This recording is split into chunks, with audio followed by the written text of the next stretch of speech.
Good evening, everybody. This is Encounters, the late night spiritual UFO talk show. I'm your host, CmdrAleon. Welcome to the number one spiritual UFO talk show on social media. And our show from last night, which was phenomenal. As always, all our shows are on our YouTube channel. If you didn't see last night's show, it's Ashtar Command Spaceship News on YouTube. You'll watch some great interviews last night. So please join us for that when you have a chance. April, good to see you. Good evening. Everybody marinade, everybody coming in here. We will eventually get to some interviews tonight. So welcome to the show, Cosmic Christie. Yes, last night was an amazing show. Definitely. And it's good to see everybody here. And Gary, good to see you. Rachel, everybody in there. Oh, my cat is acting weird tonight. My cat's talking like crazy. M. Neil, hello. Hey, Starseed. Good to see you. And we're just getting started. We have plenty of time here. Loretta, thank you for the heart me. We appreciate it. Thank you very much for the gift. Elaine, welcome. Scottsboro. Pam, Fred, I think it's named Fred. It's a bunch of people here. D. Colette. Jess Parker. Hey, Jess. Yeah, it was a very interesting show about Antarctica. Absolutely. That's why this show is what it is. People feel this is the place to share the information, and it is. Curly Q, thanks for joining us. Let's see. Restrak, good to see you from Colorado. Welcome. Jeff Brewer, Get the W. Oh, thank you. Get the W. We also enjoyed it. It was a really good show, and it's on my YouTube channel for people that want to listen over to it when you have a chance. The whole show is there. Philly Storm 77. Cleo, good to see you. And we're going to have another great show. Hey, Karen. Another great show tonight. We don't know what's going to happen. We never know. Susan Murray, good to see you. I'm not playing any music. I have no music on. Nope, there's no music. 1 Toyota 123, good to see you. Susan Murray, good to see you. Thank you for the corn. Thank you, Susan. Hope you're doing well. Imad, hey, Mike Masters, good to see you, brother. Everybody coming in here. Hello, Jay.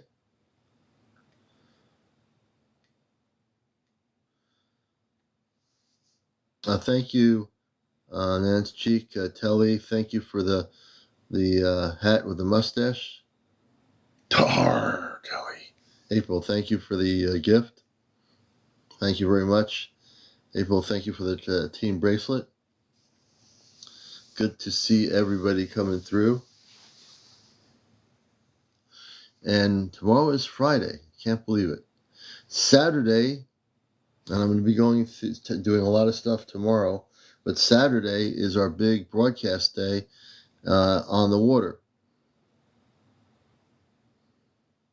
Oh, I'm sorry to hear that, Susan. I hope you feel better. And Cole, good to see you. Book by hello, y'all. Hey, book of Sam Smith. Welcome. Book of, thank you for the TikTok gift. Hey, April. Good evening. So Saturday, we're going to be broadcasting live on the beach in Madison, Connecticut. Yep, we're going to be right on the water. Hey, Philly George. We're going to be broadcasting our Ashtar Command gathering. I have plenty of calls to make on the list, and we're hoping that we're going to have perfectly good weather this weekend. The weather is going to be absolutely ridiculously good. I mean, we're absolutely going to have the best weather here in New England we've had for, a while. So we're really excited. And we're hoping that we will vector into the meditation, the Christian meditation that we do, and using the Stephen Greer application, that we will also bring in positive vibrational contact tomorrow night. Hey, Paranormal, good to see you in the Philippines. Again, I know it was your birthday, so again, a happy birthday to you, brother. Lavola, good to see you.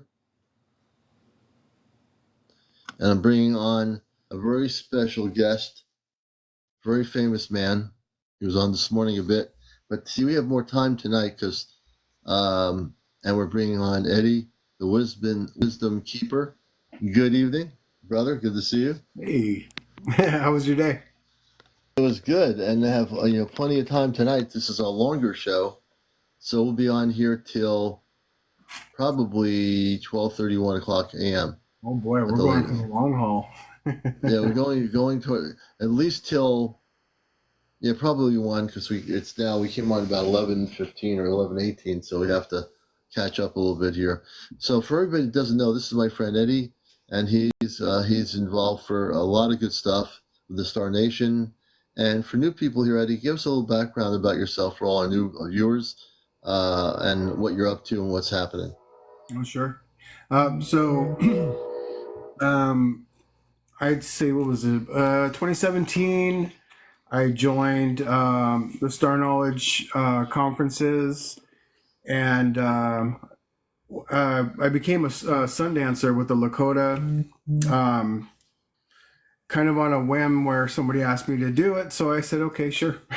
I didn't know anything about it, but my journey of remembering has been going on since my youth. It has been joyful, painful, very, very magical.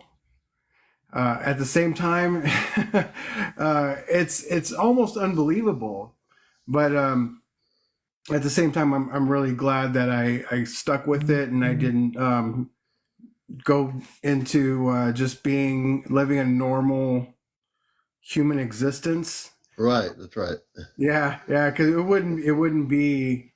Oh, I already know what kind of person I would have become if I ignored the call. So yeah, absolutely. And I know you, and that you would never have been happy. The person you are here is the person you're doing exactly what you're supposed to be doing, which is beautiful. Right, and that's it's a funny thing, because it's one of the things that I think a lot of people, I think that's what brings them a lot of distress, is that they don't remember, and that's but they feel the call, but they don't know what direction to go into, and they're confused. Yeah. Very difficult for some, and I understand. I was there. I mean, it took me a number of years to just finally go, okay.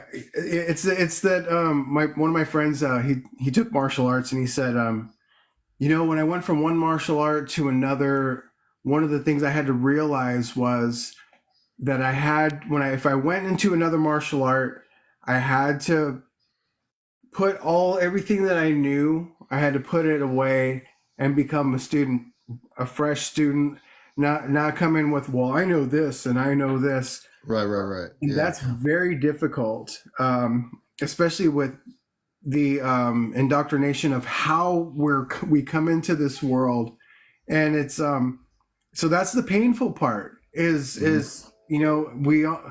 it always takes me back to the quote from what's his name, Johnny Rotten from the Sex Pistols. And oh yeah, you remember that when he's on stage and he looks at the crowd and he goes, because the promoter promoted it as a disco band. Yeah, you saw really? that. Yeah, I do remember that a little bit. Yeah, they stopped and he kneels down and he looks at the crowd and he goes, does anybody get the funny feeling they've been cheated? And what he was talking about them. He was talking about the band. Yeah. And that's kind of like, as we start to develop and we start to learn that, we're you and I are sitting and you got a logo behind you that says Encounters UFO Contact. Right. This, for a lot of people, is like, there's a lot that come in here and they're like, oh yeah, blah blah, whatever, Yeah. UFOs, blah. Right. But for those that have had the spiritual calling and the we say UFO, or what Chief would call them is our star family. Right. And the truth of the matter is that that's the hard part. It's like when we're young and we come into contact with people that have accents when we're little kids, and we go, they Right. don't sound like me. Why do they sound different? So Yeah. we use words like foreign, and Right. so everything that, when it comes to anything beyond earthly, as a human, we're still kind of children. So we look at those things and we go, oh well, that's it's Yeah. foreign to our imagination, or our hearts. Or just our consciousness, I mean, yeah, true. Look, people have to realize we've been indoctrinated on this planet to whatever decade I grew up in the 60s. So for me, there were 4 or 5 TV channels on a tube TV set. And then eventually color TV came about sometime in the 60s. And that was a big deal. So, you see 4 channels, and the indoctrination is that there's 4 channels, and mostly all these things, Laughing and all these other shows that were on in the 60s. Those were some of the good things. But other than that, it was like, okay, most of the things that we were indoctrinated were in our schooling. Like in the 60s, we had textbooks. It was the Cold War. And in the Cold War, they still had these signs up saying radiation shelter, whatever you call it. They had these like yellow and black symbols that you would go into a basement at the school, and in case of a nuclear attack, now this is the weird thing. When we had growing up as kids in the early 60s, and I don't know when it stopped, we had to go under the table still, because then if we went under the table, the thing that we were told to believe when we were kids, well, how you're not going to believe it, this is what you're told, that if we go under the table and a nuclear bomb goes off, we will be saved under the little table that's there, that little table with the chair in the middle and the tabletop. If we get under there, we will not be incinerated by a nuclear bomb. So when you're indoctrinated, and essentially in every generation, every decade, everyone's indoctrinated, whether they want to say it or not. Even if there's more expansive textbooks, it's still the same old. This is what it is. This is how it is.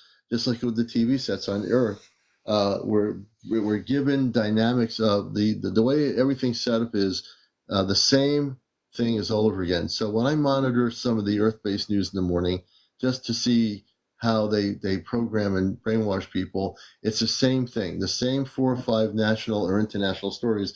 You never hear anything about spaceships coming towards Earth. You never hear, SpaceX was on this morning, so whoop-de-doo, la-di-da for SpaceX. And they were standing outside, all these billionaires and millionaires with all their money, saying, oh, I'm up in space, looking out in space, I'm holding on to the railing, and I'm looking out at the universe. Hey, okay, when you have that much money, you can do whatever you want, So the thing is, the funny thing is, and then they talk about, well, Elon Musk wants to go to Mars someday.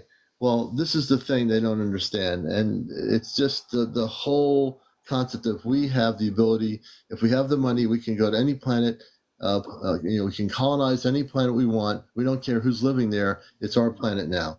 That's the mentality of the people that are in power on Earth, is we can do this, right? But in truth, you can't take over somebody else's planet that lives there. You won't be allowed to do it anyway, but you think you can, because that's in your imagination of your mind. I have all this money and power and these rockets, and someday we'll colonize Mars. Yeah, which is kind of funny. Yeah, and the truth of the matter is that we have a hard time understanding the concept of how things work in the natural universe. We have a natural world, so on a microscopic level, we see that when a seed is planted and then it grows and then it becomes a tree. A tree will outlive us, but we can see like if it's a fruit, if it's fruit, or like a vegetable, it has a special lifespan. We can see it grow, and then we can see it produces, and then it wilts and it dies, and creates more seeds and stuff. So on a microscopic level, if we can conceptualize that just if keep that in mind, and then you go, well, how are planets birthed? How are moons birthed? So where Mars is in our garden, in our galactic garden, it's already had life. It's already so Elon Musk and all of them, they already know this. They know it's not even possible to colonize Mars. They're going to try and do something, but it's not to escape this place. Right. And they're gonna be met with a reaction. This is a thing. When your consciousness comes from before Earth, first of all, coming from Mars, and I remember everything about the planet, and I know that there's 10 to 15 million inhabitants that are very spiritual beings or people. They're not going to let Elon Musk come with his fancy spaceship and say, "Hey, I'm Elon Musk. I want to tell you I'm coming here, and we want to build some very fancy homes here for the millionaires and billionaires. This is going to be our getaway. You don't mind if we come here and do this, do you?" And they'll say, "You're not allowed to come here and do this." And they won't be allowed to. I'm saying it very politely, but I guarantee you nobody, whether it's Mars or planet Bathsheba out in the far reaches of the universe, no civilization that is intelligent is going to say, "Okay, Earth people, come over here and do what you did to your own planet, to our planet." They're not going to let it happen. It's not going to be allowed. It'll never be allowed, Yeah, absolutely. I mean, we can't fathom, and not even that it's not allowed. It's we're so far behind technologically. Right, we are, because we're a young species. We're still growing, so we have these egos that think that that things like that are possible, but we're still a young species that thinks that we're like little kids that just think that we could do whatever we want, and the rest of the Galactic Federation is going. Right, they're laughing. They're saying, "You're so cute." Yes, these human beings on Earth think with all their money they're going to go into space, but they don't realize it will take a long time for their consciousness to realize what they're going to be doing. Although they fantasize about doing it, those Earth people are really weird. Mm-hmm. Oh, we have so much to learn, and we're going to get the opportunity as a species to experience this growth and these. We're in a pattern right now of coming out of our adolescence as a species as a whole into a more galactic.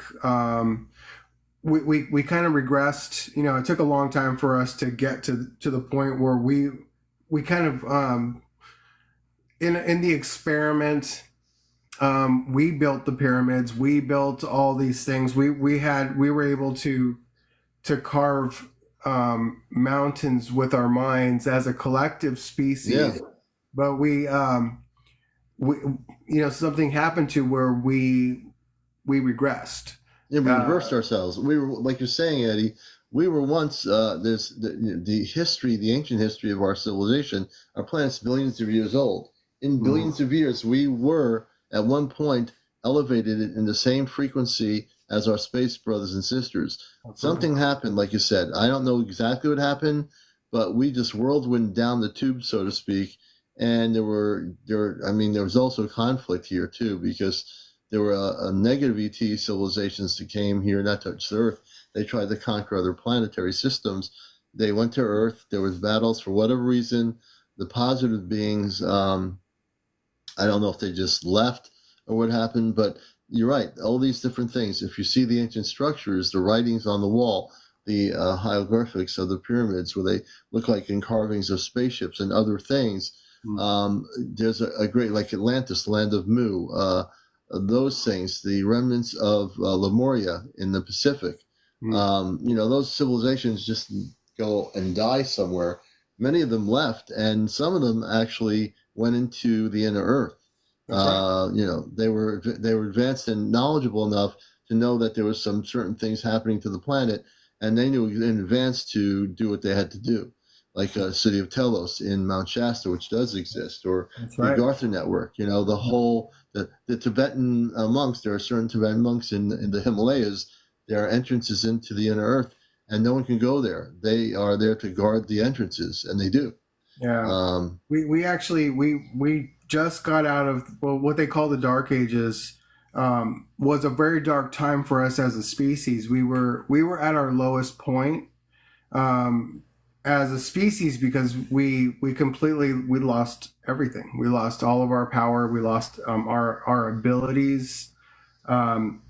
So we even lost the history of. So when we looked at all, as a species in the last couple hundred years, we look at the pyramids and we look at all these structures and stuff, and we can't fathom that we were a species that was a more advanced species, Right. for a period of time that eventually regressed. And so when we look at these structures, we go, well, they must have been built by aliens. Yeah, it was us as a higher intelligent species that regressed. That's why a lot of them left, because they didn't want to regress.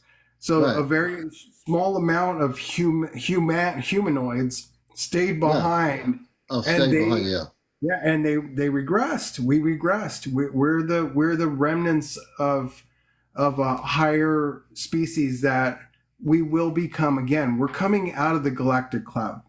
We are. We're going to be seeded with energy from the central sun of the Milky Way galaxy. That energy is going to go into our sun. Those rays are going to go back to us. Those are high photonic rays that if we do not absorb them, if we couldn't absorb them, if our planet couldn't absorb them, then we would perish. The planet would perish. Our solar system would basically perish. Everything would perish. But that's not the case. That's not what happens in nature. Every time summer comes around, everything doesn't just die. Everything just kind of, it grows. It's it's a beautiful thing. Right. And we are coming. It takes longer. It takes longer. So all the knowledge that we had forgotten, it's not that it doesn't exist. We went into a sleeping state, and I can only speak for you and me and our audience. We all went into a sleeping state when we came here. So when we came here, the word starseed, which is the terminology I'll use as a definition, we're all starseed, meaning we came from other planets that we forgot we came from.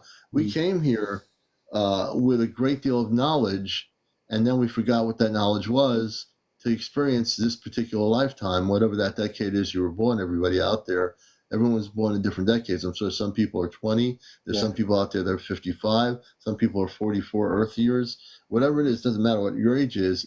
We all came here and to experience Earth, but we had to forget in order to remember. It's kind of a weird analogy, but we had to forget to remember. This is so painful for so many, especially people that are star seeds that come from other solar systems, other star systems, and just I want to apologize to anybody in advance that feels that I would come off as like I think that I know it all. I just want to say that what I do know is from years and years of, going into ceremonies and really like deep meditations and living on Mount Shasta, being around people that are awakening, going, I don't know what's going on, but I know that something has happened. I have friends that have, they have been literally in this life. There's a woman there that her name is Sandra Walter. If some of you may know her, she has been encoded with other star people's DNA in this lifetime. She remembers, and when she told me this, we went to one of the cafes out there, one of the Thai restaurants, and she's telling me the story of how it happened. And then we took a picture on a rock called Ascension Rock, and I'm sitting here, and she's sitting here, or over here on this side of me. On that side, yeah. She's got her hands in the air like this, and I have the picture, and there are parts of her where you can see the tree behind her. It's parts of her are translucent. Right. You can see, and it blew my mind. I was like, this is very early. This is 2012, so this is very early in my 2012, yeah. a friend of ours took that picture, and I kind of went, maybe it's the camera can't do that. It can't. Right, right. It can't see the definition of the tree behind and make her translucent like that. and make Yeah, it translucent like that. yeah, So again, like I said, I don't want to come off like I know, but I just want you to know that a lot of the things that I'm saying, if it doesn't make any sense to you, please take it with a grain of salt.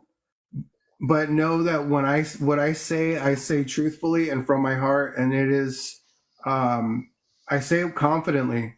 So I just want to disclose that much. I don't want people to think I think that Right. I'm right or you're wrong. I don't think it's what we're here to do at this point. We're here to find the parallels. Yeah, You know, that's the truth. And one of my friends actually says, it doesn't show you're live tonight. So weird. Well, we're here. Everyone at least knows that we're both here live, and everyone out there, you're live, you're living, and I'm live. And so it could be a TikTok glitch, but we're live. And as long as people are here and you see us, we are live. Just to let you know, it's not recorded.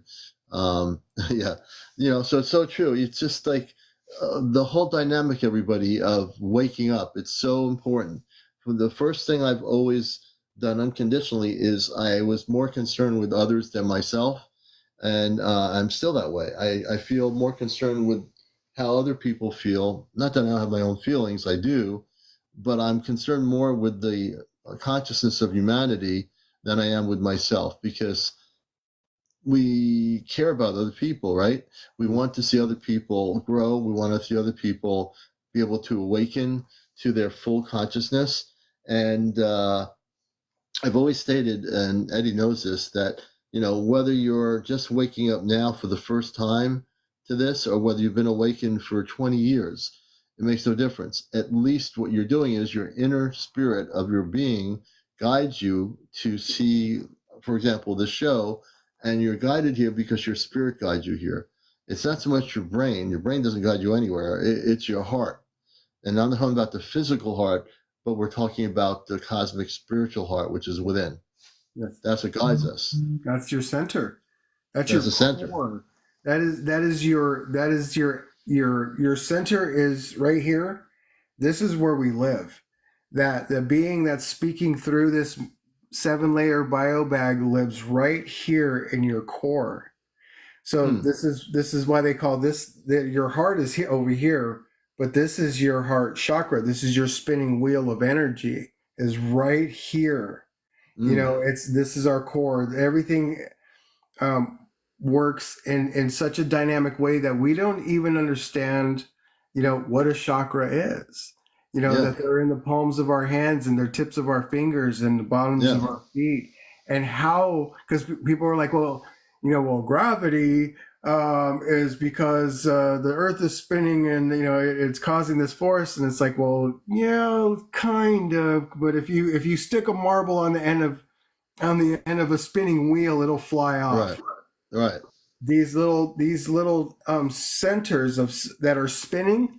Yeah. That's what keeps us grounded on the earth. Right. That's what keeps us here. This is how powerful we are. We just don't know that, because we take it for granted. We go, yeah. And you know what? And speaking of power, and I humbly accept what has happened to me in the last month or two, when my father off planet, when I was off planet on astral projected to the ship, I don't ever remember anything like. When I go off planet, for some reason, for me, I don't remember anything. But that's okay, because whatever it is, I'm downloaded the information. So when I guess I was on the ship, this is a while ago, April saw me with my father, Rubar, in another room on the ship, and he was touching my forehead. And the way she explained it is, I think, he was doing something to my consciousness, or elevating something in me. And then I started, not that I wasn't able to do remote healings or remote energy work here, because early on when I came on here, I was doing a little bit of that, I just wasn't sure. I was learning about what is I was doing, and I said, wait a minute, I question myself all the time, which is myself check and balance. I always do that to myself, which is the non-ego part of me, which is like, I'm always checking to see, is this right? Am I doing this right or whatever? It's just human nature. But when I was activated, and then I started an example for me when I started dealing with people that were abducted and taking out implants remotely, which I've been doing the last 2 weeks. I realized that I've been empowered and downloaded with the ability to do certain things that I didn't fully. I had some activation, like very, very like minor, where it wasn't powerful enough to do anything totally. But now I have the ability. You can be in Russia somewhere, and I can be here with the palm of my hand, and within whether it be 5 or 10 or 20 minutes, if you have a implant that was put in by negative ETs, I'm able to destroy it.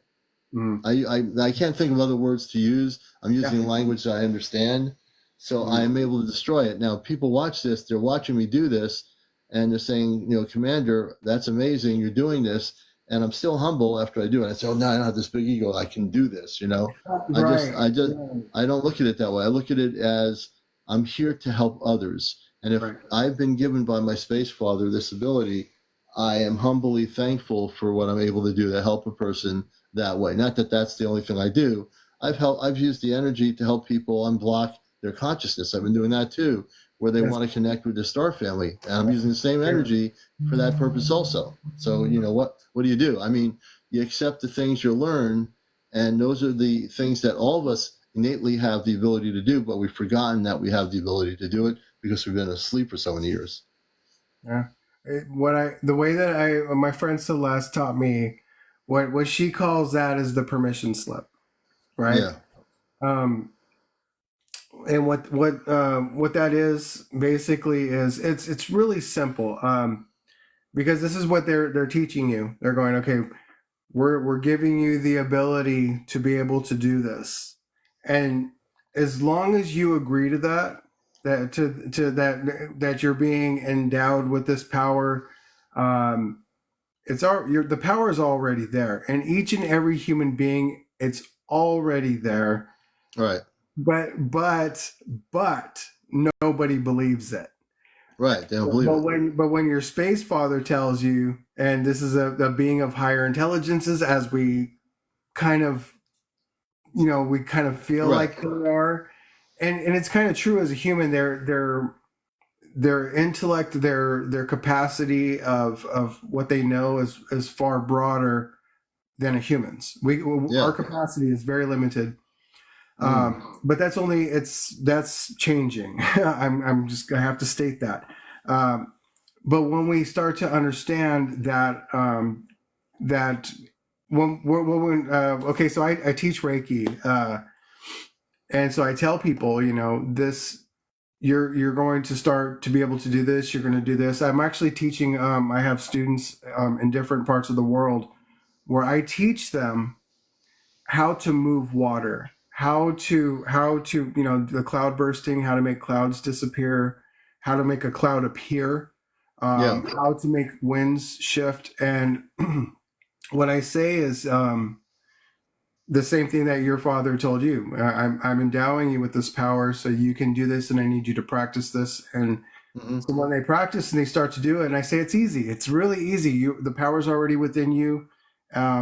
Make sure you videotape it. Send me your progress, and then they'll send me video, and then and within weeks they're doing stuff, and I'm going but I don't tell. But what I say is that it's easy because if we were to teach kids how to levitate, and do telekinesis, how to type into the psychic part where they don't have to speak with words. There's, like I said, there's that institute in Utah in the UK that teaches people how to see without eyes. There's literally schools that charge you thousands of dollars how to see it's called a mindfold that they put on, and then you can see the colors. They run through obstacles. They can read. And they're teaching the blind how to see. I mean, it's kind of It's kind of sorry that they charge so much money, but at the same time, that's what we find value in. So Yeah. if I spend $3,000 on a week long course, I'm going to pay attention.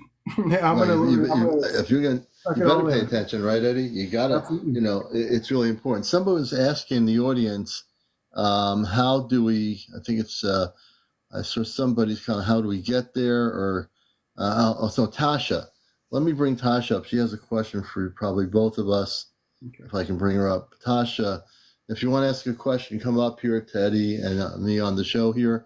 And Tasha, if you can come up, if you can't come up, she asked, how do you find it? I think you wanted to get a go at that. Yeah.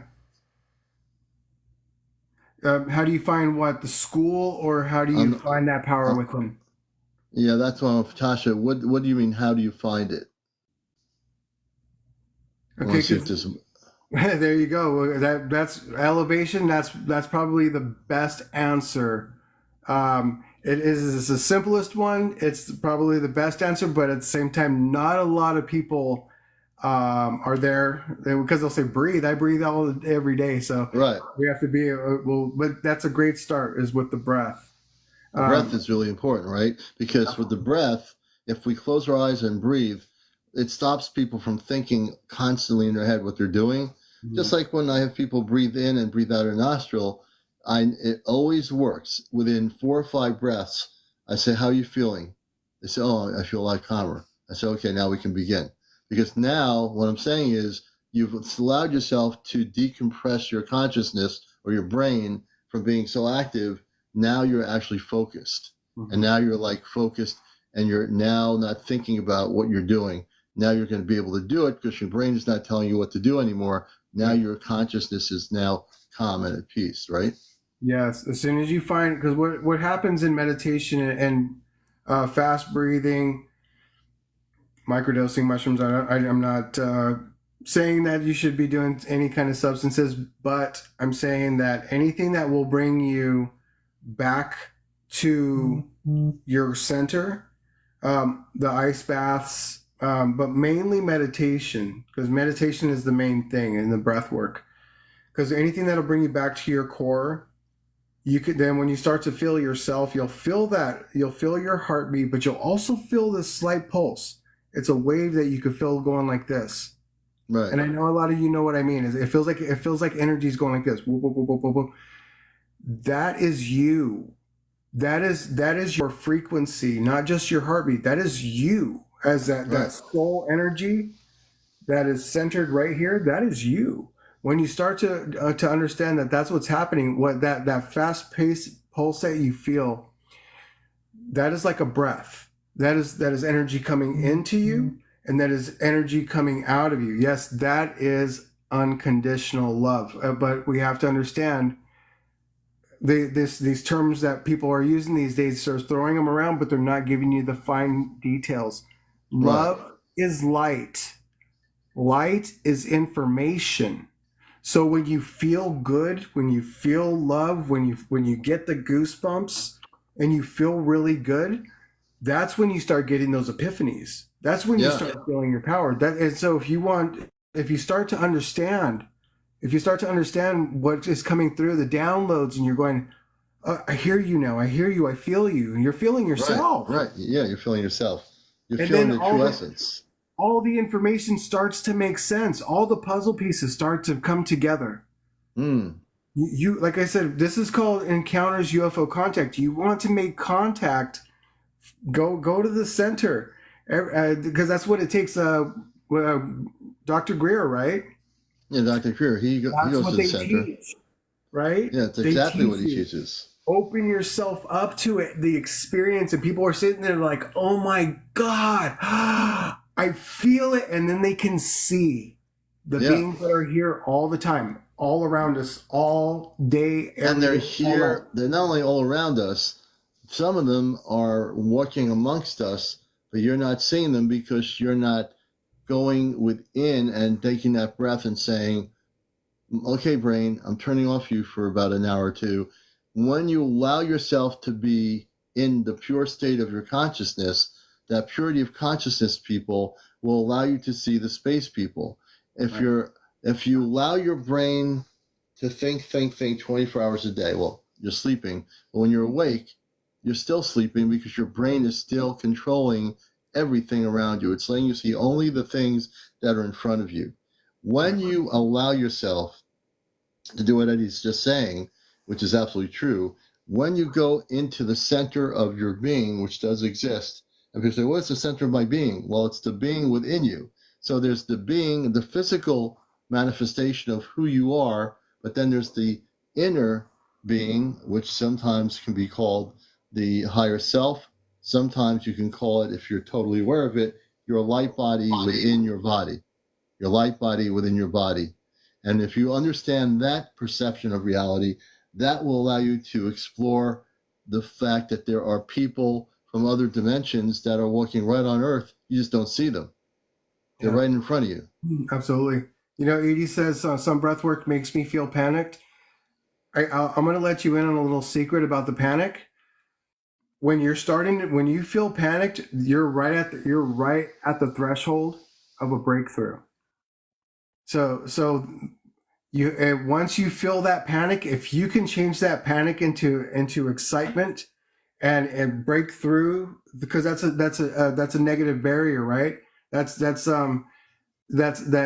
feeling of panic is saying there's always a sign. I always tell people there's always a sign on every door of and somebody mentioned the emerald tablets that says beware, because once you go through this, there's no going back. And so when you go through it, the next thing, well, see, that's the thing is she says asthma. If you break through that breath work and you feel that panic and you feel like it's asthma, you'll no longer have asthma once you take that leap and you go through it. Your asthma will be gone. Yeah. You know, there's a reason why these things happen. And I'm not just saying this. I actually have a friend of mine that he was a heavy asthmatic. And when he was in his 20s, he practiced this breath work and he felt the same thing. And he just like went, wow. And he no longer has asthma. I used to have anxiety attacks. And I mean, I thought I was having heart attacks. I could feel pains in my arm. And I went, I got to get through this. And I almost had a panic attack on a table when this lady was doing, she called it light touch, which was just you work with her personal light and bringing light through. And I thought I was going to have a panic attack on the table, and I felt my chest puffing and puffing, and I was like, I'm gonna pass out. I'm laying on the table. I'm like, I'm just gonna pass out. And then I said, I have to let it go. I have to let it go. I have to let it go. And I felt it. It was painful. I felt it in my face and in my chest. And finally it rose out of my body. And then she started scooping it out, the energy off of me. And she started moving it off of me. And then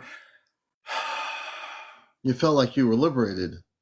I haven't had an anxiety attack since. Yeah, see? That's the thing. You know, when we get close to the epiphany of who we truly are, that epiphany is, you know, and we all get there, even if I am totally in that state of consciousness, which I many times am, and I know how to use it when I'm in the workplace versus when I'm home. But you find in the epiphany of that knowledge and understanding that, oh, wait a minute, I am this person. Sometimes I get into my earth human experience, let's say with a customer who's acting a certain way, and their energy affects me over the phone. And then I have to say, well, I've got my crystals here, I'm protecting myself, but still there's this person that's getting to my human consciousness, and I'm almost ready to react. And they say, wait a minute, you know, this is an experience that, again, I have to realize I'm living here in this human experience, in this shell of a human body. I have to understand I'm going to have to accept that experience. I don't have to take that energy and hold on to it after I get off the phone. I'm getting rid of that energy. It's going bye-bye. Because if you let other people's energies attach to your physical or consciousness, it can affect you. Yes. And the thing that we're always learning, because we're still, you know, no matter how enlightened you are, you're still going to be affected by the human experience. Yeah. You know, there's no way around it. That I say is, every time. Okay, so I haven't been in like a medicine ceremony in a long time, but as soon as I would go into a heavy medicine ceremony, and I would never do anything out of ceremony, that was medicine, because I need those guides, I need those people. But anytime I did, and I started to feel, it's like going on the roller coaster ride. I went, here we go again. I'm ready. And what those experiences did for me was, it was like therapy. It was like 30 years of therapy in like 6 hours or whatever. Right. But what it prepared me for was, since I don't do that anymore. Now when I know certain cycles are coming up and certain things, and I start to feel aches in my hips or in my knees, or my world starts going a little haywire, I just prepare myself. I just go, oh, okay, I listen to feel what's happening, and I go, I'm a warrior. I've been through it Right. before. This is another level of growth, Right. and I'm okay with it. Growing pains. It's growing pains. I'm fine. I'll be okay. I'm going to survive this, and I always do. And you really do. I mean, and I know. I mean, we've known each other for how long now, and and for that time, we've become close friends, and it's just an amazing thing to see the energy that we have, the things we've gone through in our childhood. I'm sure your childhood was a little bit different than mine. Mine was a little bit different than yours, but we still went through all these things. And everybody who's watching, you've all had childhoods where you came to Earth, you went through this human experience, you're still going through it. You're saying, why did I have this physically happen to me? Why do I have this sickness? Or why I know that I can do I know that I'm this person, but why am I having this experience? Why did I have the bad relationship with this Earth husband or wife, and I'm the one that wants to do good things and explore the universe, but my husband or my wife is telling me something different, or treating me somewhat different, because we all run into situations where we end up having these experiences. Maybe we choose to have these experiences, with consciously or unconsciously, but after we go through that experience, when we get through it and get to the other side of the mountain, we say, oh, wow, I did it. I got to the other side of the mountain. I didn't even know it existed. The grass is greener. The trees, the flowers are beautiful. But on the first side of the mountain, you're struggling to get up to the top to see the other side, because you're going through all these human experiences. But now your human experiences is liberated, because you've gone to the other side of the mountain. Your relationship with somebody or something or yourself is now totally changed, right? Right. It just changes. Oh That's my it. gosh. Robin and I it was just a few days ago. We let ourselves get caught up in our own drama, like together. And we the energy was, I mean, it wasn't knockout, drag out or anything, but it was Right. it was just not, we were not nice to each other. We didn't say nice things. It didn't get, it didn't get all F and this and that or whatever, but Right. it wasn't nice. And we both felt sick. I mean, sick. And she was like, I think the food was bad. And I was like, it wasn't the food. I'm like, I feel like I'm hungover. I feel terrible. Right. And that was just a few minutes after, and I was like, maybe I did eat something. And I'm like, no, it wasn't the food. It wasn't the food. But because we both had the experience, and I was like, let's not do that. Let's not do that. It's not worth it. It's like, going to a buffet where it's going to give you diarrhea and a headache, and it's like, no, let's don't eat there. That's not healthy. Right. And so what you're saying, what I'm saying, everybody, is that, when that happened, his story is so good to talk about, because when we do those things, it's not the food, it's the energy of where we both were, and this happened, and now we realize what it was.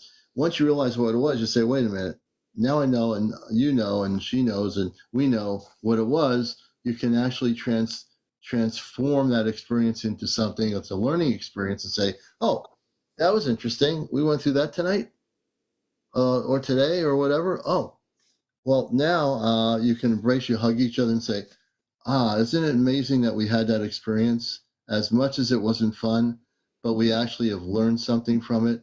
and now we're better people with each other and with the world because we actually confronted it together. Mm-hmm. Essentially, that's it, right? That's it. We're people will say that they have gifts or they have this or that. We don't have gifts. We have abilities. Yes. And there are natural abilities, and a lot of our natural abilities have been dormant for a long time. But we are now at the point where all of these abilities are accessible. But because they're just coming online for a lot of us here, which is what we call our healing ability. I have to fill the gap in for that, for what heal means. Like when you tell a dog to heel, that means to relax. Right. That means to sit. So when we're talking about any of our inner conflicts or traumas or this or that, when we're healing those, what we're doing is we're relaxing those things to leave our memories and our emotions, and our life. We want those things to die, but we have to allow them to let them go. And the only way we can heal is if we relax. Right. And let them go, because it's a thought, it's a memory, it's an emotion, and we're so powerful that we can bring that memory back to life and re-experience it as something as traumatic as the moment that it happened, or Right. we can learn from it, we can grow from it, and we can move on, and we can become more powerful because of it. Yep. And that's part of the growing experience as human beings. We all have everybody out there watching this show, wherever you are in the world, Russia, wherever you are, we all are really earth people that can come together, regardless of where we are, regardless of, maybe you can relate to somebody else's earth-based situations going on and say, oh, I'm having that situation as well. But the whole idea is, in waking up now, it's so important, because what we're really talking about is, it's time to wake up. Simple as that. It's time to wake up to our, as you would say, star knowledge, our star understanding of ourselves. The star knowledge is within our consciousness. We've just forgotten the star knowledge because we got all messed up with the human experience that we chose to be here and have. But we have to face it. We chose to come here. We volunteered to come here. It's not like we're being dragged here. We say, oh, you know what? I think I'll go to Earth and I'll be part of this new mission as a star being, and I'll have a human experience with a mom and dad and maybe a brother and a sister, a grandmother and grandfather. Maybe I'll meet some people I don't like, and we'll have big arguments, and I'll have that really exciting human experience. And maybe I'll get a job I don't like, and I'll work there for about 40, 50 years, get my retirement and my Social Security, and I'll say, wow, well, that was a really cool human experience, wasn't it? And then all of a sudden I'll have the epiphany of saying, why did I do all this when I already knew why I was here? And, but the thing is, what we're saying is, we're all being, we're all here to wake up. As simple as that. Now, there might be different we can do methods. This together. As a species, is together, guys. Together. Not separate, I have my opinions different from your opinion. Opinions are opinions. We can have those. But we have to know that our opinions don't mean anything. What we have to come to the parallels of understanding what truth is. Like what comes to me is, quit calling the sun the sun. It's not a sun. It's a star. It's a star. It's a star. And there are stars in every solar system too. That's right. Why are we still calling it a sun? Yeah, And I think right now, because our planet is going from, we went through decades of limitation, and we're coming out of that decade of limitation. And my friend Chris is just reporting he had another sighting last night, 7:56 p.m. posted video. Chris, we're gonna have to check that out. He's been having these sightings. He's an archaeologist in New Jersey, and he's been to our gatherings in Connecticut, and hopefully he'll be there this weekend. But he's had sightings of spaceships now the last 2 or 3 times, and this leads into everything we're talking about. Is that people are having things happen now to them. They're seeing things. They're seeing spaceships. Why are you seeing spaceships? Because it's time. And now, why didn't he see the spaceships a year ago? He's seeing them now. I'm not going to be able to answer that question because it's an individual situation of consciousness.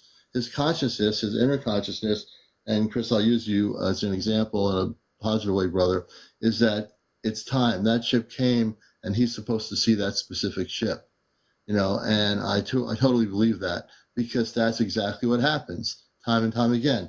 People will come on the show. I know, Ed, you probably know people that have had this experience in your own life, in friendships, that they'll have going about their life. All of a sudden, the past weekend, they said, you know what, Eddie, I saw this really multicolored ship over the mountains, and it was there for about a half hour, and I was looking at it, and I felt this pure love coming from it, and I'm sure we all know what that experience is like because it's so true. I'm just using an analogy, but you know what I'm talking about. And I think for Chris, that's what's happening to you, Chris, is that you're having encounters with space people and they're letting you see their ship. I think he's going to have some contact. I feel it. I'm not even talking to him. I'm talking to him without him being on here, but I can also feel that energy. And I think, Chris, you're going to have some contact. You're already having it visually. I think you will have it on a physical level at some point. Yeah. I like Cat Life says, the star sun is a spiritual being of great magnitude. We are, okay, so in Europe, in Latin, Russian, and so many other languages, they have one word for that, and it's sol. S-O-L, sol. In Mexico, they still use S-O-L. They use the same word. But it doesn't mean sun. It means star. Yeah. So yeah. So if you say, well, we call that the sun, they'll go, well, that's sol. That's a star. So like in Russian, they say solnushka, and that means star. So they don't call it a sun. Right. They don't know what a sun is. They know what a star is. That's a star. So right. they not patronize this, but yeah, I guess they patronize us a little bit. But yeah, that's okay. That's the sun. And you know what? An interesting thing is when you talk to space people on their ships, they'll tell you we come from this star system so and so. Why do they say star system? The right. Star is the center of the system. Everything else revolves around the system, which is the star. So there you go. Yeah. Our star, we revolve, every planet in our solar system, folks, revolves around what? Our star. Yes, Nico. Yes, our soul, our consciousness, our being, that center being is, Chief would always say, be the star that you are. Be the star that you are. Understand that, the human doesn't have power. It does not. It's made of, and what I mean is this is just like you said, it's a 7-layer biobag. The being inside is made of the same matter as as that thing in the sky. We're just smaller, more condensed right. Of that. But even nuclear, if they were to stick things in us like the Matrix, we would be like a battery. We could charge the city of New York. One person has enough nuclear energy in the body, which is us. It could charge a city of New York for over a month. One person. They know that nuclear. And if we were to realize the power, what you're saying, Eddie, is that if we were truly to be in our full state of consciousness, if we were totally fully awaken everybody, we would be doing things that we would say, how is it possible I'm doing this? Because when we were created with all these abilities, but we forgot these abilities. Do you think that my space father doesn't have any abilities to do things, or my mother? Let me tell you something. They have the abilities just with their hand to heal. They have the ability to touch you and to heal you. We have that same ability, but we as humans have forgotten the ability that we had as star people when we came here. We just went blank. We just completely, we forgot even where we came from. We forgot what planet we came from, or solar system, or galaxy, or universe. We forgot all these things in order to have this experience, right? And now we have these abilities, but they're latent in many, many billions of human beings. The time is now where we now would wake up, and this, when we look at the star, I look at the star in our system, and that star has enormous energy. And you can look at it and say, it gives us daytime to have light. That's the scientific understanding. The spiritual understanding, in truth, brothers and sisters, is that the star, if you allow yourself to meditate on a day when the star is out and shining, we can absorb a lot of galactic energy that will activate our body and also our consciousness. But we don't do that. We spend our time doing all these other things. Now, there might be people in my audience here that are doing that, and that's a beautiful thing. But to do that is to realize that the star is not just here for us to go to the beach and get a suntan. It's way more than that. Oh yeah, I mean, you see, this, if we understood the connectedness of everything, right? So if I was to go live in South Africa for a year, if I knew my connection to the star there, and how to really, because we're beacons. We're when we learn how to utilize the light that's in the sky that we call a star, what would happen was I can go to South Africa or anywhere in Africa, and I could live there, and with my communication with that sun, like getting up in the morning with the sun rising and embracing the light and sending my communication to it, and then back, I could be as dark as any native there, because my body would respond to the fact that my skin and my body needs to be protected. If I learned to have that communication with it, it would be that simple. Yeah. And that's the thing, is we have to stop thinking of things as not being alive, or that things can't communicate, because everything is communicating all the time throughout the entire universe. It's alive. It's natural. It's nature. We only see things from the microcosm of planet Earth. Yeah. We can't see that planets are evolving, that solar systems are evolving, and that there are other species that are evolving just like us. I know Jen says this, I'm confused, and it's like, well, it's one of the things where when they say, she says, so do we come from God? I say, well, if we came from God, and without any, I don't want you to think about religion at all. This is just a simple question. If we come from God, if we're God's children, doesn't that make us little gods? Right. I mean, it's just a simple question. I'm not trying to push anything on you. I'm just saying that's something to think about. And what it basically is, we are all extension. When I find a problem with people in the New Age community, when they study for years, people say, "Well, I'm God," and I say, "What do you mean?" And I'm this, I'm that, So what I say back to them is, don't let your ego get to you, because we are all extensions of God's creation. We are extensions and connected to the center of the creator of all the universe, the creator of all the dimensions of existence. We're a part of, but we're not a separate God from God. We are extensions of it. See, the human 3D mind takes that and says, oh, now I get the power. I am God. I am better than God. If you start thinking that way, you're missing the cosmic boat, because that's not what it's about. It's about we're all connected as rays of light of God's creation, no matter what universe, galaxy, solar system, or planet, makes no difference. Yeah. Whether you're on Earth or somewhere else, we're all part of a collective consciousness that God created, which is universal. That brings this up, right? Because that's a very good point that you said. You said it just the way this story says it.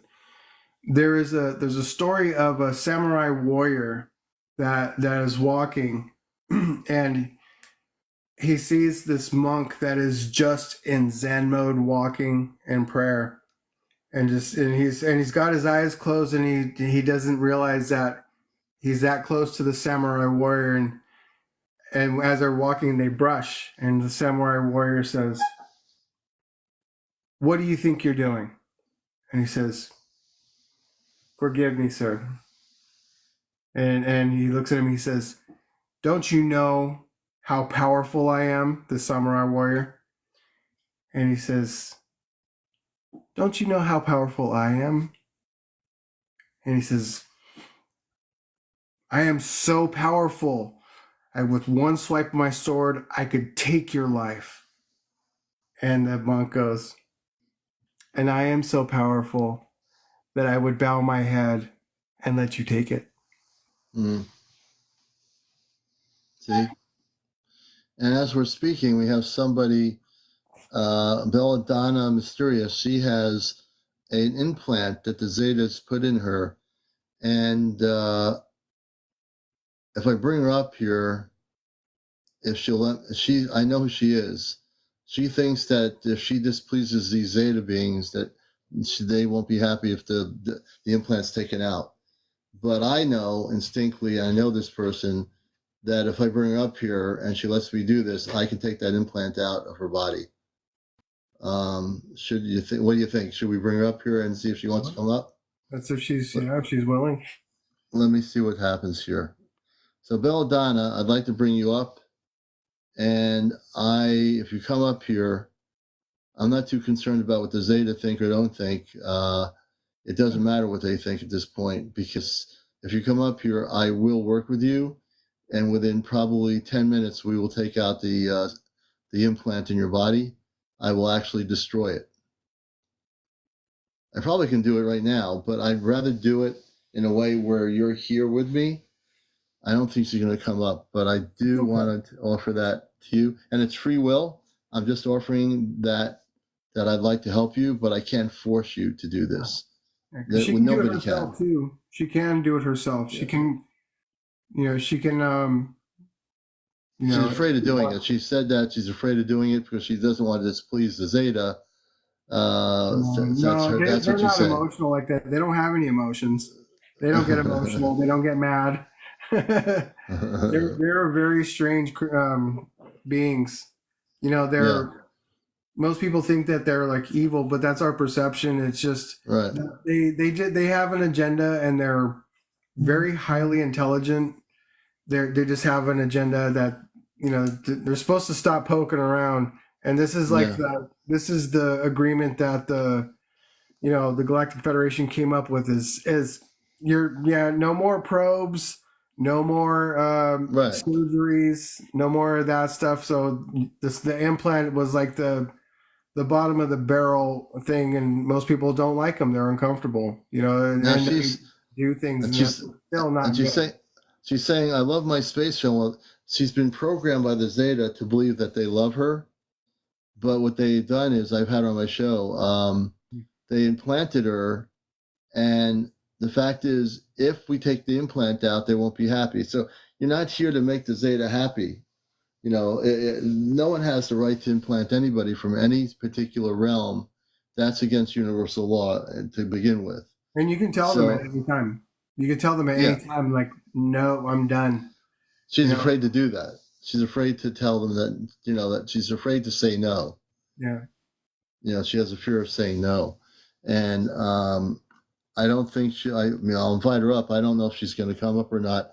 But I know, Belladonna, if you come up here, that's just part of the agreement. I mean, they have an agreement with the Galactic Federation. Anytime anybody finds out that they have one, as soon as you say no, no, no, they won't do it. They're not bad. They're not good. They're not bad. They're a species they're a dying species. They have long, long lives, but they're not good or bad. They just are.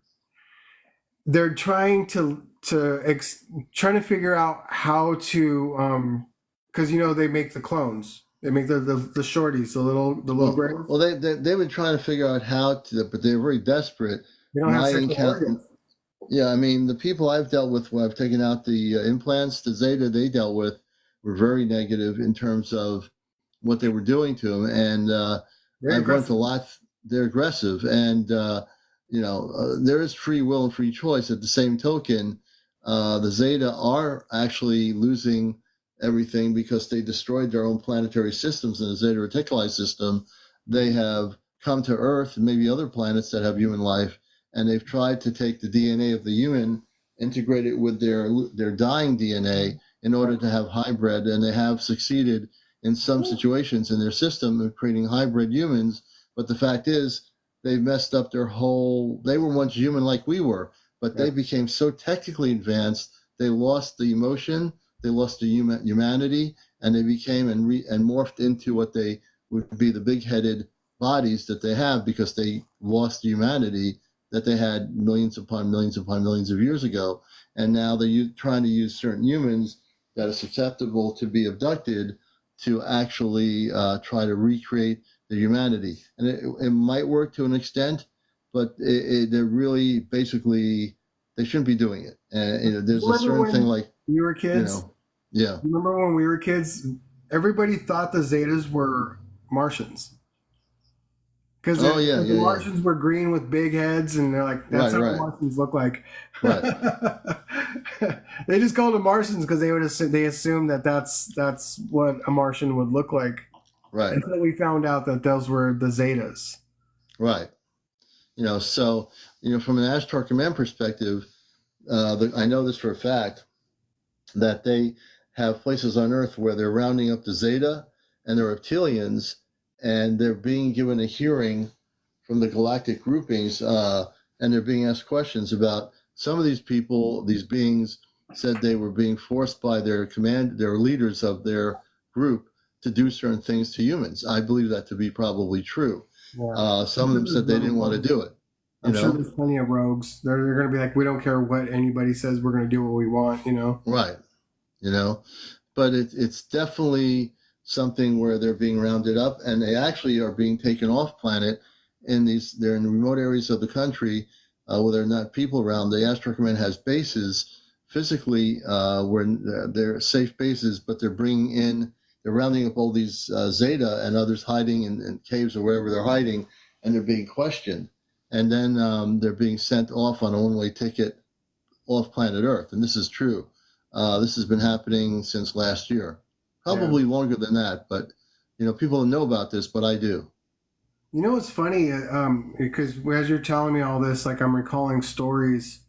Because where I live, there's like a lot of deer run through like our yards and stuff in South Dakota, and a lot of wildlife. There's a lot of coyotes and stuff out there. But when Chief lived right across the street from me, and his beloved that he was with, and she would tell me stories about that they would in their backyard area is like there's some parking structures, but there's no lights back there. It's just, and then it's all foothills right behind them. And just, as far as you can see, just foothills.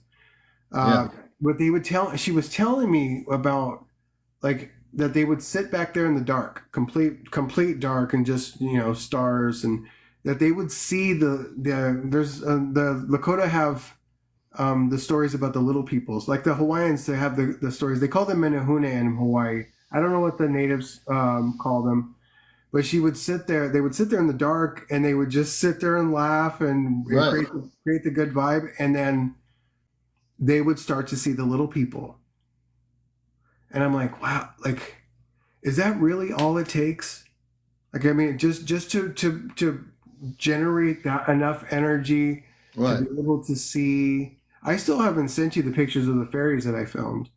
I can't see those. Yeah, I need to send you the YouTube links, but I'm just like, I mean, but I know she wouldn't lie, but at the same time, I know if all these other people, Dr.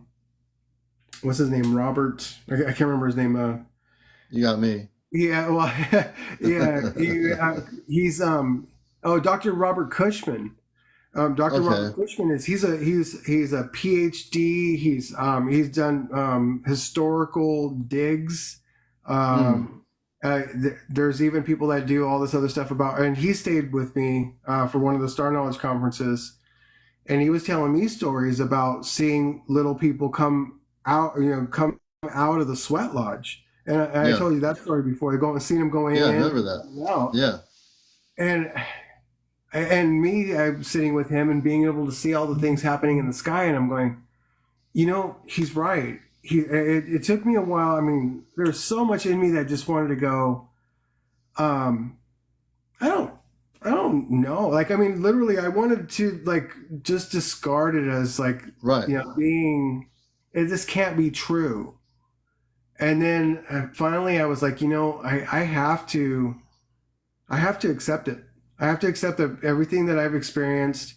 I can't deny it. I can't, because if I deny it, I'm denying myself.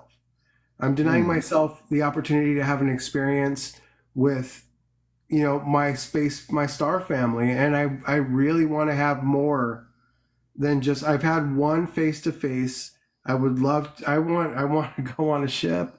I want to go up. I want to have the experience that you're about to have. So and I will. I know I will, but I have You to will. dedicate You know myself what? to these You definitely experiences. will. Without any question, you're going to have that experience because you're so connected. You've gone through, and you're still having the human experience. We all are, but you're so way into where you are with the Star Knowledge conferences, the connections you have with so many beautiful people Mhm. that when I read your energy, I don't always do that, but I can right now to tell you when I read your energy because we're friends that you have so much going for you that the universe is saying it's your time.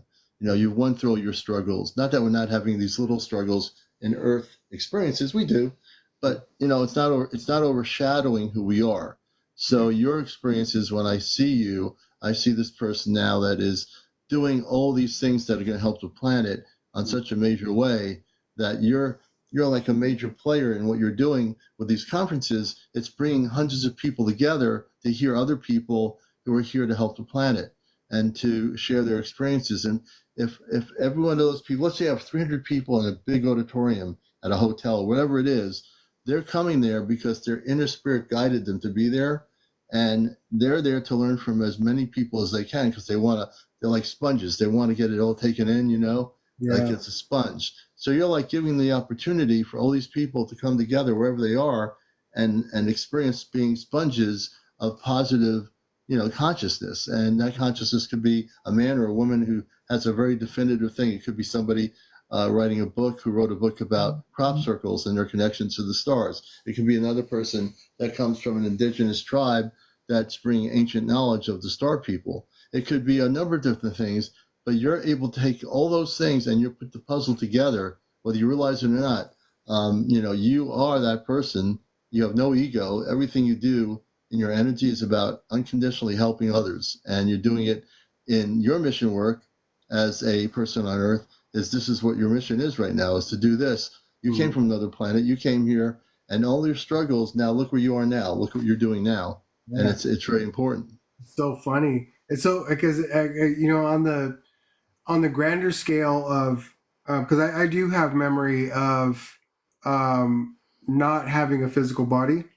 Yeah, I do have memory of floating around the cosmos and like looking around, just going and looking like, ooh, this looks fun. Look, oh, I remember yeah, this. Oh, look at that. yeah. Oh, I'm gonna go look inside the rocks and the core of the mountain. I remember these things, and I thought they were dreams when I was a kid, but that would be a really weird dream. Mm-hmm. It wasn't until I got older I realized these were memories. Is I'm going, as a human, I go, how could I have been so free and been like, I guess maybe felt like I was so important out there in the cosmos, and I come here and I'm living this little human experience, and it's like, well, I guess I could make it just as beautiful and as with meaning, Right. as being out there and seeding planets and creating and shifting and moving things and helping. I we don't we don't have the capacity as humans to think that because it seems with this feels so limited, Yeah. you know. But when we leave the body, we go, oh yeah, I can go do whatever. I can do Yeah, it. Here I yeah, go. you know. Yeah, but it's so it almost seems like science fiction. Yeah. Sometimes, Or yeah. but it's Yeah. but the for most people that don't remember anything, it Hmm. seems psychotic. It seems like Right. a person like me is I've lost my attachment to reality, and I go, no, I've gained um other aspects, other dimensions Right. to the reality. Right. That's The all. reality, and when you're talking about that, he's talking about everybody is there's this reality here. Like tomorrow morning, the reality is I'll get up, have a cup of coffee, and I will eventually go to my office and spend the day talking to people on the phone. The other reality is I know that's not the totality of my reality. If it was, I'd be insane. If I was on the phone 24 hours a day, there's no way I would ever do that to begin with. But if I'm just being like, okay, this is my reality right now, but when you get out of work, if you're a teacher, whatever you are, you go into another reality after you leave that reality. Say, okay, that reality is over for 8 hours today. Now I'm going home to my other reality, which is my wife, my boyfriend, my girlfriend, whatever. That's a different reality. The other reality is that we are now able to go to a cosmic reality. So if you're aware of yourself out there watching the show, then, oh, the commander said I have a cosmic reality. I don't just have an Earth-based experience. It's true. You have a cosmic reality. You do. You just don't sometimes realize that that reality is there. You just haven't opened the cosmic door to experience that reality. For example, I've talked about this before. I have had times, and thank goodness it's not happening anymore because I was getting a little bit nervous about it. I would bilocate. And actually, I would even bilocate when I go to sleep. I would go into a bilocation in a dream, and I had to try to get back to my into my bed on Earth, and I was physically taken somewhere else, and I couldn't figure out how to get back to Earth. This happened to me, and this happened several years ago for a while. It was happening regularly. I'd be driving the car, and all of a sudden I wasn't in the car anymore. I was somewhere else in a totally different place, and I'm saying, okay, how do I get back to my car? My car's on the highway. I'm not there driving the car. How am I going to get back to my car? And I'm like, I was getting scared because I couldn't figure out how to get back to Earth, to my body. And it happened for a while. I didn't know why it was happening. I couldn't figure it out. Eventually, there were times when I was like, I got to get back. And somehow I got myself back. I don't know what I did. I don't know how I did it. I never could figure it out, but I got back to my physical body. I woke up out of the dream or whatever it was. I'm like, that was close. I almost couldn't come back to Earth anymore. And there were times when I thought I wasn't going to be able to come back here. Like, my body would be living in the bed, but I was totally on another somewhere universe or whatever, and I could not come back to my physical. I was getting scared. I couldn't come back. And this happened for a couple of months. It was just for whatever reason, it was happening and happening and happening, and I didn't know why. I couldn't figure it out. I didn't know whether I was being activated or what was going on. All I know is that it was an experience I never wanted to have happen again. It was because I was bilocating, and I would bilocate in the middle of nothingness. I just told bilocate. I would be somewhere else, and I wasn't in the physical room. I was like completely somewhere else, bilocated, and I got scared. Yeah, I really did. That's something I've never shared here, but I had that moment several years ago when that happened to me, and it doesn't happen anymore. I think there was a learning experience that I was having, but my human consciousness didn't tell me what it was because it couldn't comprehend what it was, and I wasn't getting any answers. Right. You know, But it was still you, right? But it was it was you still as me. somebody else. You were Yeah, it was having me. another experience, but it was still like you felt it was you, but it wasn't you, but it was still you. It was Like still me. it wasn't this person. I know Yeah. exactly what you mean. I've had those experiences.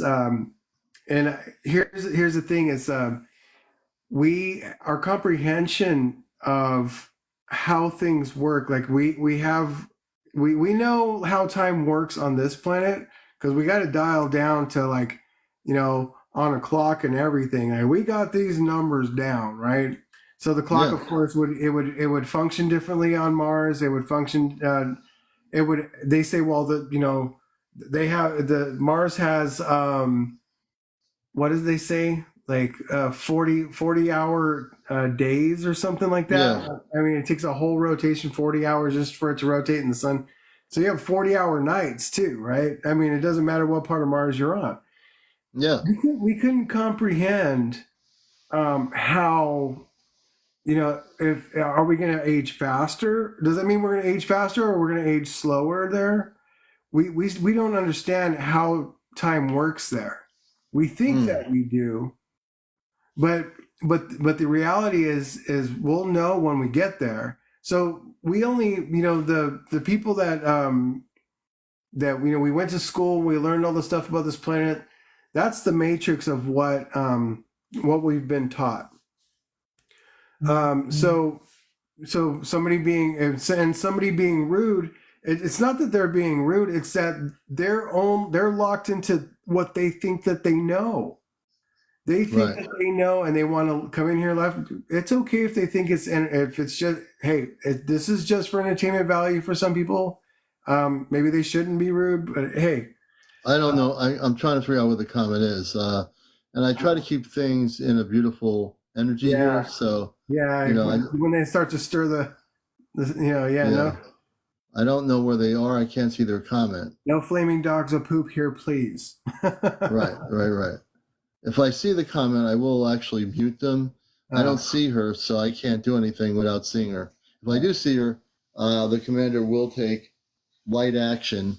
Well, this goes they might have left. They might have been here and just left or whatever. Oh, okay.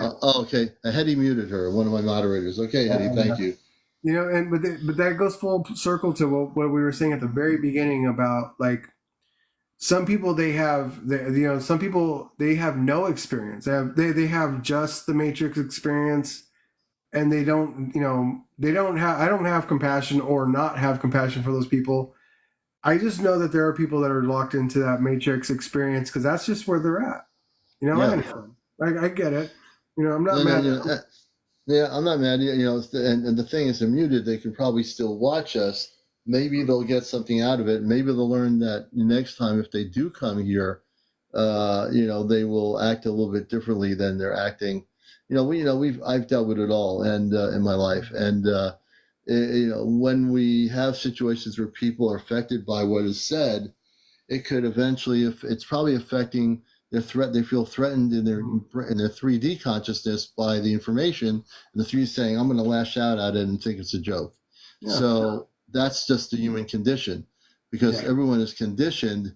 The whole thing is, when the human condition can be liberated to a cosmic consciousness, then they're going to realize that not only that space people exist from the stars, that person that was being disrespectful will no longer be allowed to participate in this show if they act like that. And that's why we have to, it's like, if you were at a Star Knowledge conference and 10 people start getting up there and yelling and screaming and hooting and hollering and throwing eggs at people, that would be a disruption of the energy flow, and that would not be good. And that wouldn't be good for them either, because our native family out there, they're warriors. Yeah, right? They don't mess around. They don't mess around. So I don't think drag them out. they'd be in big problem. They'd have a problem that they wouldn't be able to get around. Oh my gosh! Hey, look. Oh man. And just for those of you that, like I said, I'm a sun dancer with the Lakota. When you go and you do, see, our warrior society is not about going out and killing people. It's about going out and doing the most rugged, hard thing that we can do. Is that we starve ourselves for 4 days, no food, no water. We put an eagle bone whistle in our mouth, and we're blowing out all the extra moisture out of our bodies.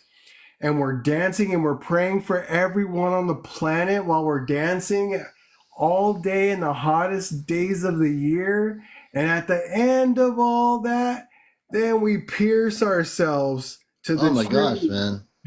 We pierce ourselves to the tree when our skin is hanging down, and we give our blood and our flesh to the tree and thanking the tree and to spirit and to and to all of you, and that we love you. We send our prayers to the whole world.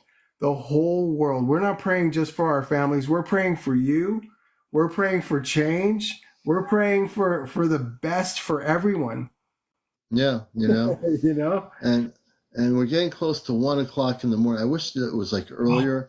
It seems like time is going so We've been quickly. doing this for a Whatever. long time. I know, and you know what? If I get lost in space, that would be, I would have to go to sleep and not know if I would wake my wife up. But yeah, so I think we need to, you know, I think this discussion was great. I think what you brought to the table was a good deal of knowledge, star knowledge, indigenous knowledge, and also the fact that we have these beautiful connections, right?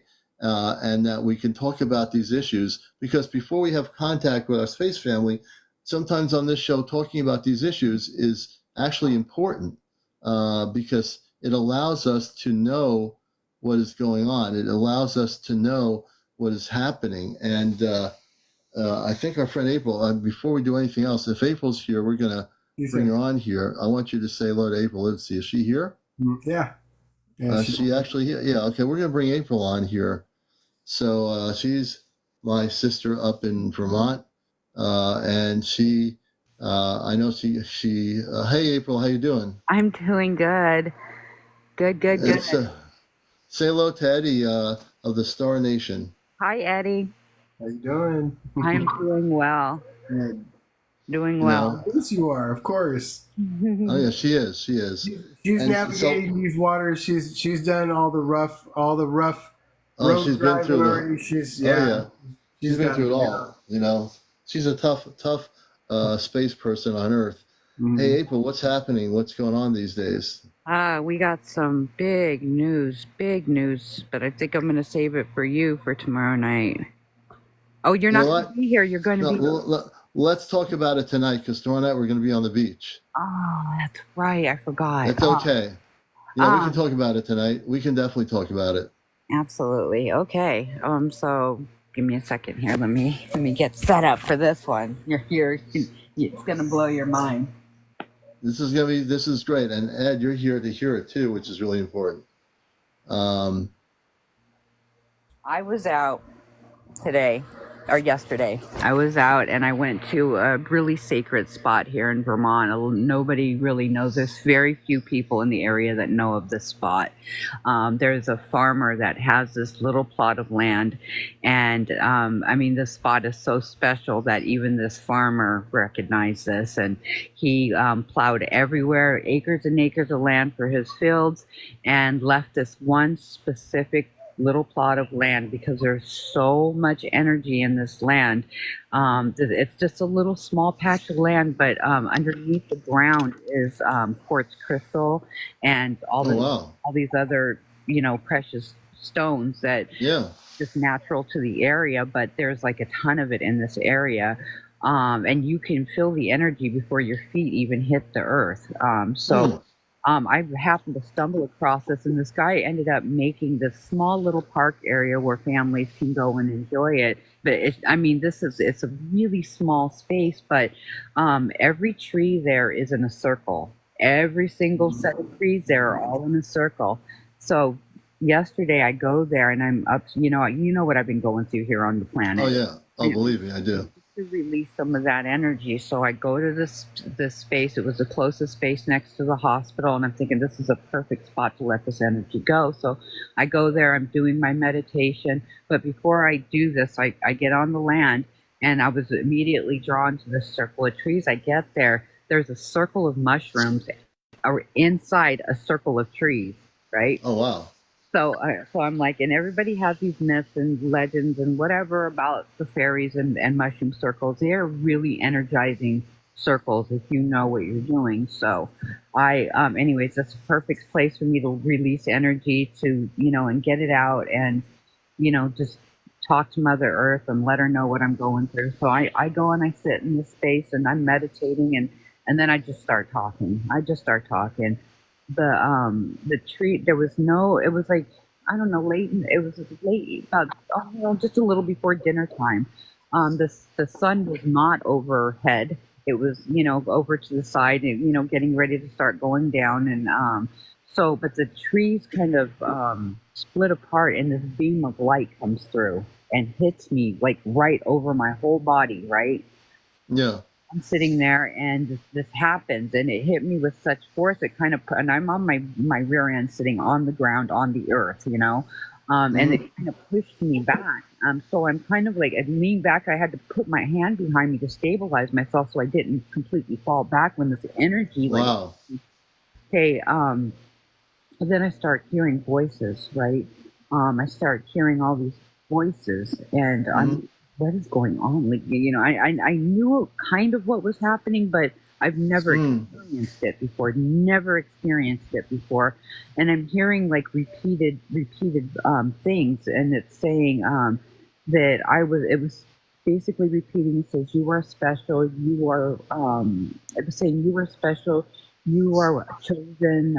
It was saying, it kept repeating, you are mother, you are mother, you are mother. And then it was doing this. And this is what, I know this is going to sound strange, but this is what it sounded like. It kept saying, like that. I couldn't understand what it was saying, but it was, it was like three different voices coming through, all very high energy, all very light, all loving. I didn't feel anything like negative or anything like that, but there were like 3 or 4 different voices like speaking to me all at once. Wow. So hold on a second, I gotta let this dog out. So while this is going on, I also am hearing my name. So it's saying April, April, April, and then I'm hearing you are mother, and then I'm hearing pray, pray, pray, pray, like that, and I couldn't make out what the third word was. Yeah.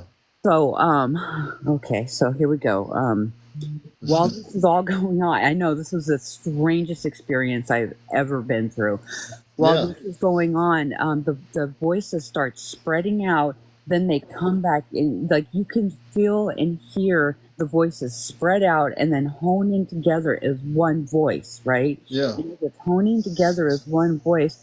The light ray that was going over me pulled back up into the tree and then blasted back down, hit me right in the, I don't know why always in the forehead, but hit me right in the forehead, laid me back in the grass, laid me. Oh, wow. And so I'm laying there and of course I jump up, you know, and I'm like, you know, because I wasn't expecting that. Yeah. Jump up and I'm standing there and I actually stood on my feet at that point and I'm like standing there and I'm like, okay, you're not going crazy. Sit down, just sit down, relax, catch your breath.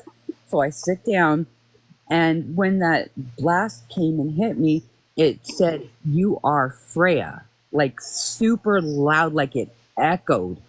Wow. And I was like, "What?" I didn't know what that meant. At first, I thought it said I was fried. I was like, so I'm pork fried rice now. That was the first thing that went through my head.